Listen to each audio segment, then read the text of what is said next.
കൂട്ടുകാരെ, അപ്പോൾ ഇന്ന് എനിക്ക് ഇച്ചിരി ചെമ്മീൻ കിട്ടി. അപ്പോൾ ഞാൻ ഓർത്തന്ന് ഇന്ന് നമുക്ക് ഇവനെ അങ്ങോട്ട് കറി വെക്കാം. ചെമ്മീൻ്റെ ആൾക്കാരാണ് ഇവിടെ കൂടുതലും ഉള്ളവർ. അപ്പം നമുക്ക് മാങ്ങ ഇട്ട് അങ്ങോട്ട് കറി വെക്കാം, എങ്കിലേ അത് ശരിയാവുള്ളൂന്നേ. അപ്പോൾ അത് ആദ്യം തന്നെ ചെമ്മീൻ വൃത്തിയാക്കി, പിന്നെ എരിവിനാവശ്യമായ പച്ചമുളകും പുളിക്കാവശ്യമായ മാങ്ങായും എടുത്തു.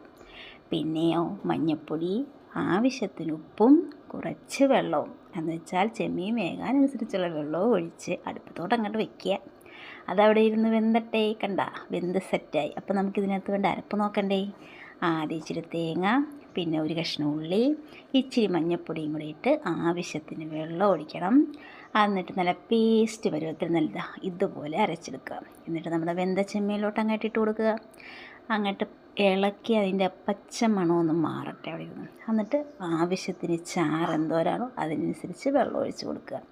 ഈ സമയത്ത് നമുക്ക് ഇതിൻ്റെ ഉപ്പും പുളിയും എരിവൊക്കെ നോക്കാം കേട്ടോ.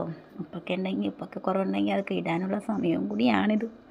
അപ്പം ഞാൻ എന്തൊക്കെ നോക്കുന്നുണ്ട്. അപ്പോൾ അതാ എൻ്റെ കറി ഇവിടെ സെറ്റായിട്ടെന്ന് പറയാൻ പറ്റില്ല, കാരണം ഇനി ഇതിന് വറവിടണ്ടേ.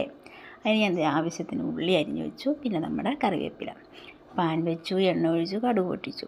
കടുക് പൊട്ടിയതിന് ശേഷം നമുക്ക് ഉള്ളി അങ്ങോട്ട് കൊടുക്കാം. അവനവിടെ കിടന്നിട്ട് മൂക്കട്ടെ. അപ്പം നമുക്ക് നമ്മുടെ പച്ച കറിവേപ്പിലയും കൂടി ഇട്ട് കൊടുത്ത് ആ ഒരു സ്മെല്ല് വരുമ്പോഴത്തേനും നമുക്ക് മൂത്തത് ഇതേപോലത്തെ സ്മെല്ലും കളറങ്ങ വരും.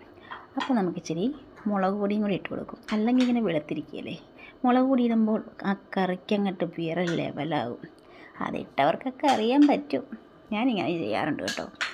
അങ്ങനെ അതും മൂത്തതിന് ശേഷം നമുക്ക് ഇവനെ അങ്ങോട്ട് കറിയിലോട്ട് അങ്ങോട്ട് ഒഴിച്ച് കൊടുക്കാം. കടാ, ഇവനങ്ങോട്ട് കറിയിലോട്ട് വീഴുമ്പോൾ സെറ്റായി എല്ലാം. അപ്പോൾ വീഡിയോ ഇത്രേ ഉള്ളൂ. ഇഷ്ടമായ ലൈക്ക് ചെയ്യുക, ഷെയർ ചെയ്യുക. ബായ്.